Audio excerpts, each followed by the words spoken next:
अस्सलाम वालेकुम स्टूडेंट्स मुझे उम्मीद है कि आप खैरियत से होंगे, अच्छे से बायोलॉजी पढ़ रहे होंगे। जी स्टूडेंट्स, मेरा नाम डॉक्टर फातिमा है और मैं एक MBBS डॉक्टर हूँ और मैं आपको वर्ड टू वर्ड लर्निंग में खुशामदीद कहती हूँ। जी स्टूडेंट्स, अब हम importance of yeast in fermentation start करेंगे।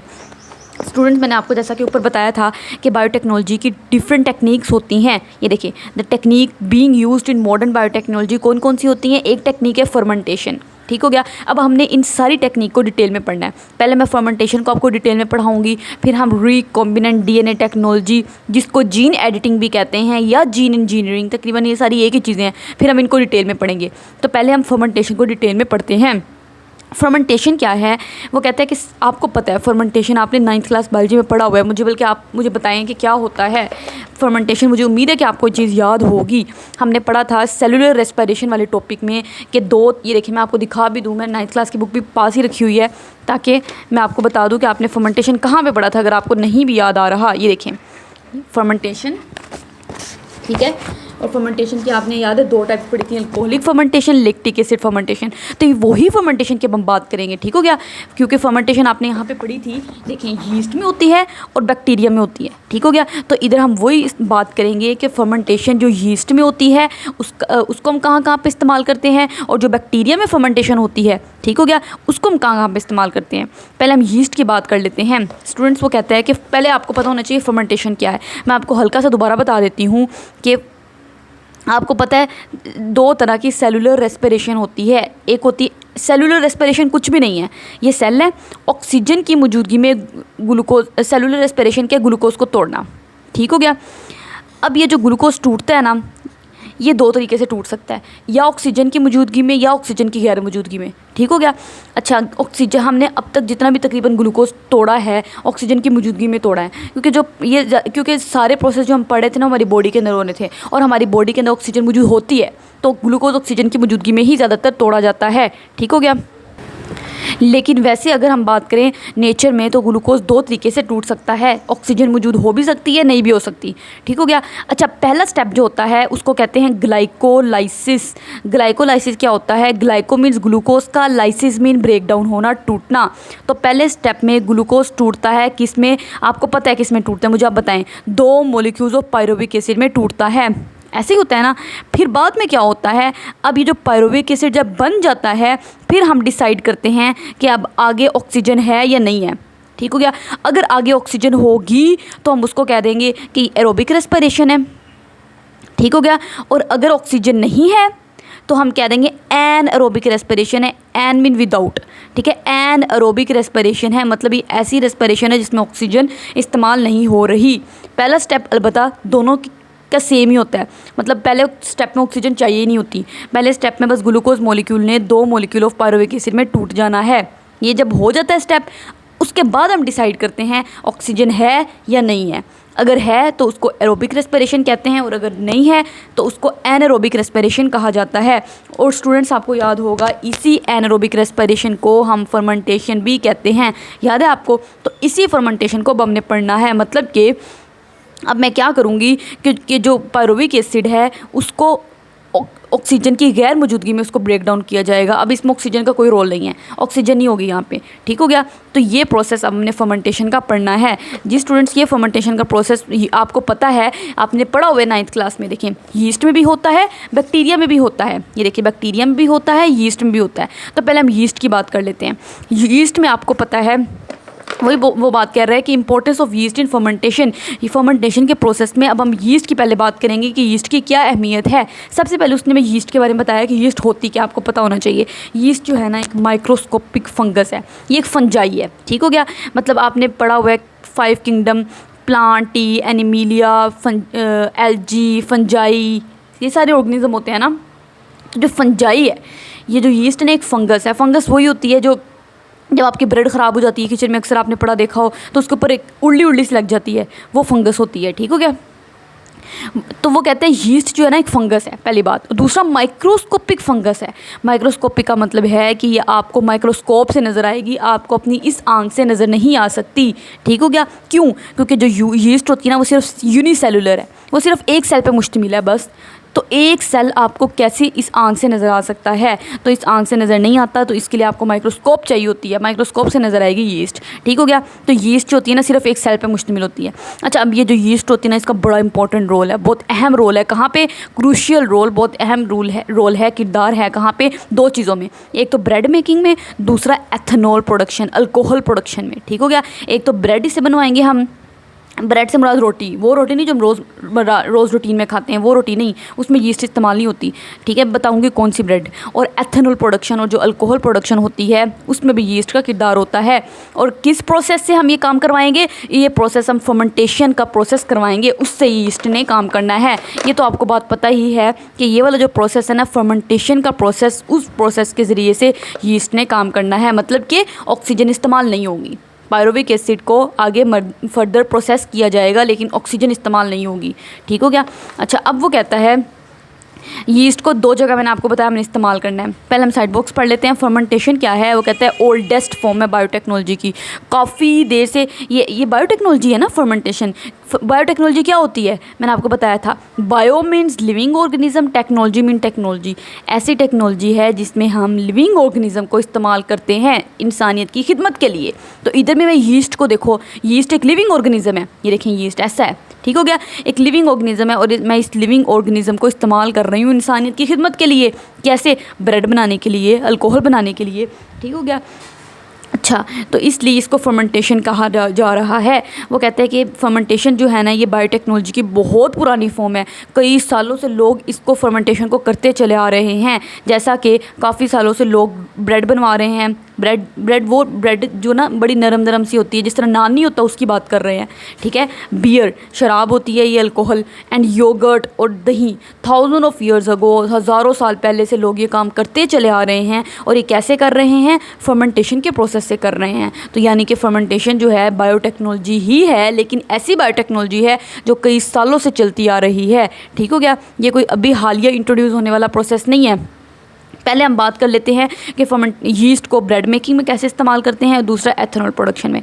जी स्टूडेंट्स, ब्रेड मेकिंग से मुराद है वही ब्रेड जिससे आपका पिज़्ज़ा बनता है, जिससे आपका वो जो ये जो आपके नान होते हैं, ठीक है, ये भी इसी ब्रेड मेकिंग में आ जाते हैं। तो ब्रेड मेकिंग में क्या क्या आ जाता है? एक तो जो आपकी डबल रोटी होती है वो भी ब्रेड मेकिंग में आ जाती है, मतलब ब्रेड में आ जाती है। ठीक है।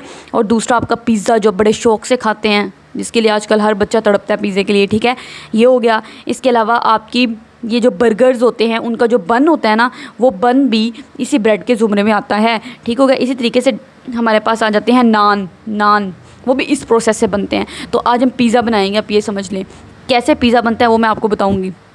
उसमें यीस्ट इस्तेमाल होती है। ठीक है।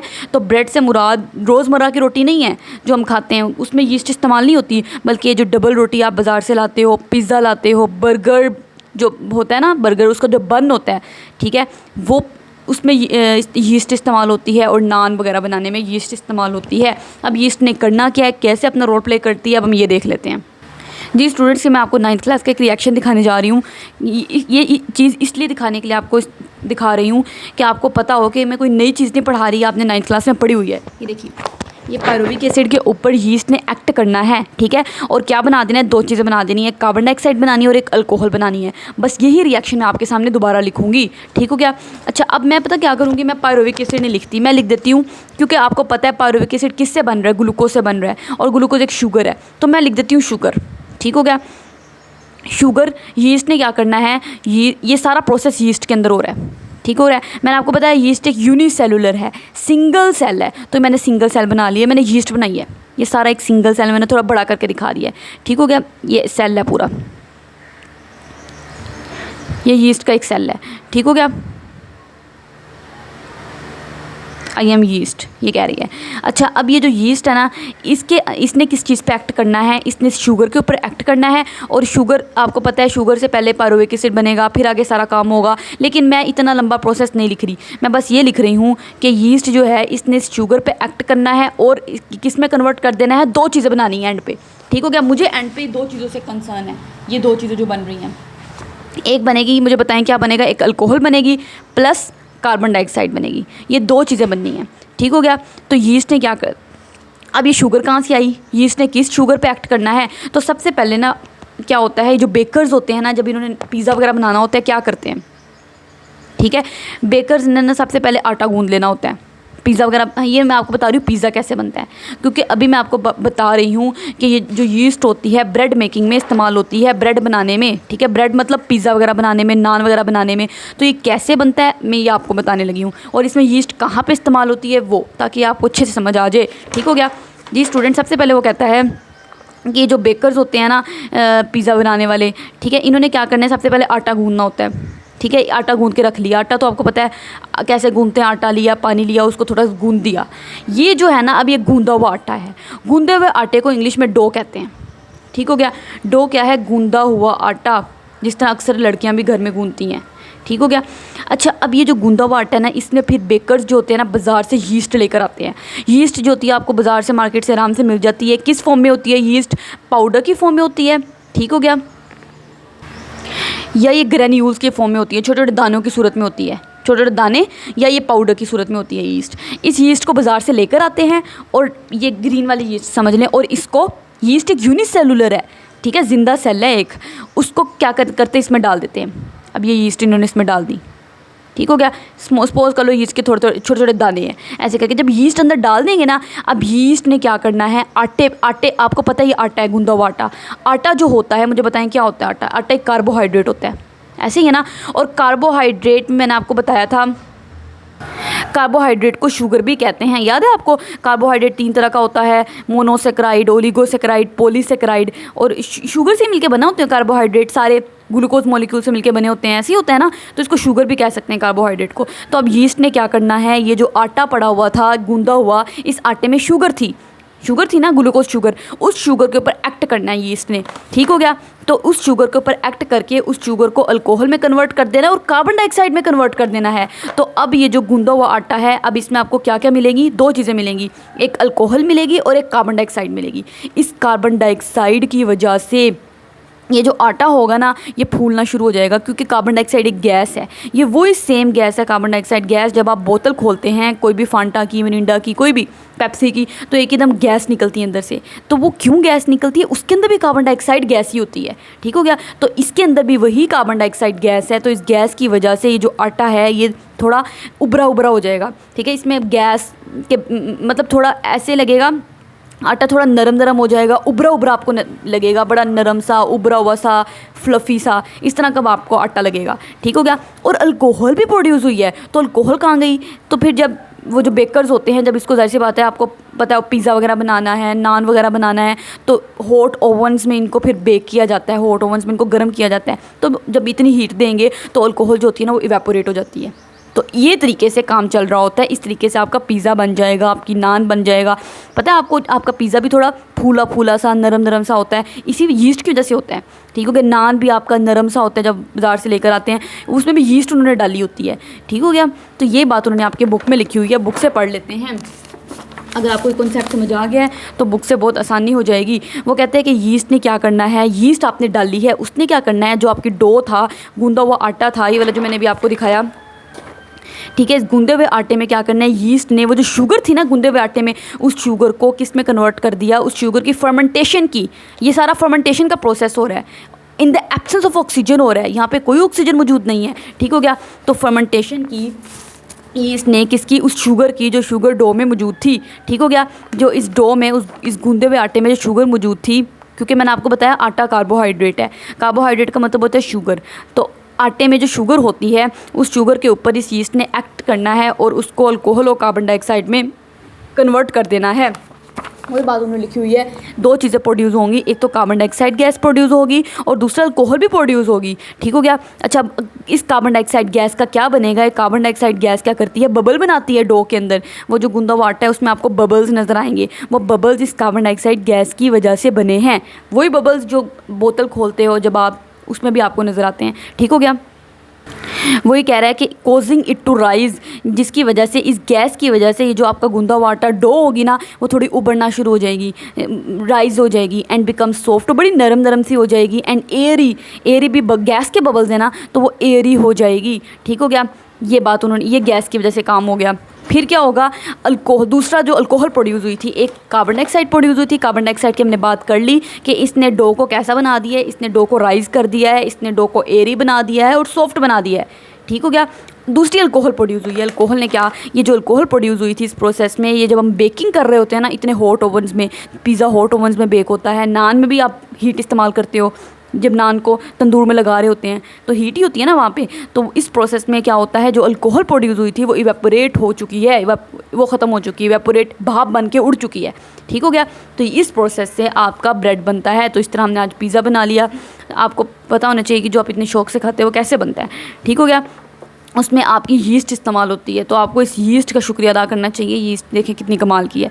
दूसरा वो कहता है कि रोल इन एथेनॉल प्रोडक्शन, जो आपकी यीस्ट होती है ना, इसका एथेनॉल बनाने में भी रोल है।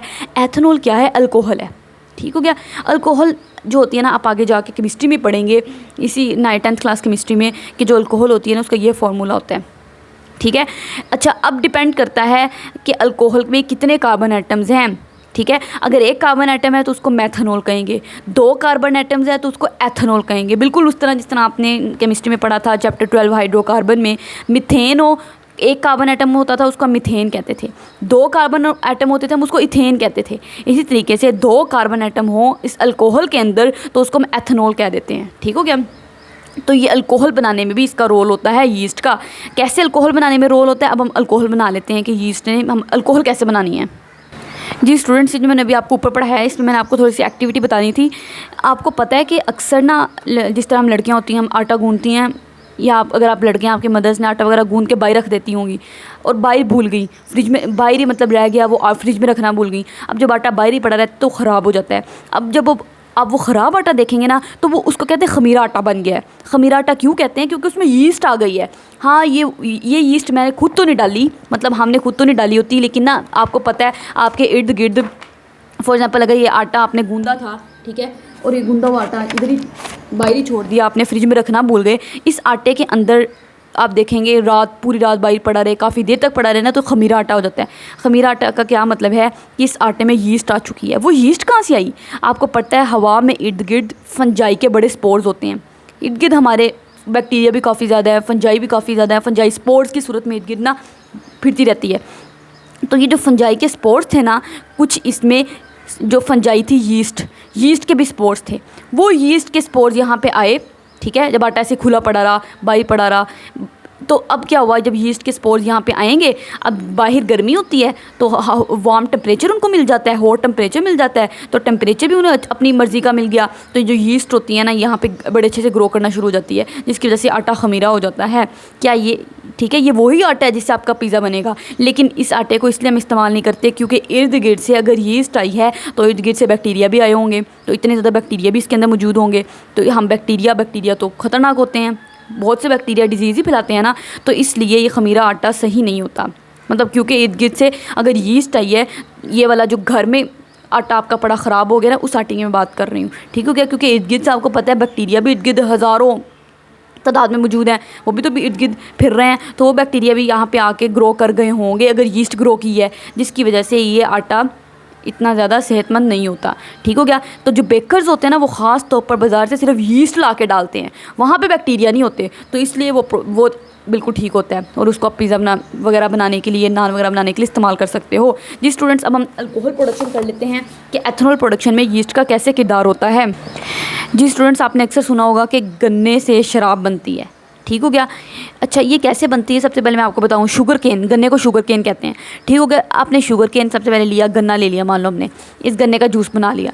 अब गन्ने का जूस बना के आपने इस कंटेनर में डाल दिया, कंटेनर मतलब कोई भी बर्तन में डाल दिया, तो सपोज़ कर लो सारा गन्ने का जूस है, ठीक हो गया। अब ये जो शुगर केन जूस था, ठीक है, शुगर केन जूस था, ठीक हो गया, इसमें आपने बाहर से डाल देनी है यीस्ट, क्योंकि आपको पता है सारा काम यीस्ट ने करना है, यीस्ट ही तो अल्कोहल प्रोडक्शन करेगी ना। तो अब हमने बाहर से डाल दी यीस्ट, ये हमारी ग्रीन वाली यीस्ट है, ठीक हो गया। अब जब हम यीस्ट जो होती है, मैंने आपको बताया बाज़ार से मिल जाती है पाउडर की सूरत में, साशों की सूरत में, ग्रैन्यूल्स दानों की सूरत में, दानेदार, तो हम ये अंदर डाल देंगे, यीस्ट डाल दी। अब यीस्ट ने क्या करना है, आपको पता है शुगर केन के अंदर शुगर है, ठीक हो गया, तो प्रोसेस सेम वही होना है।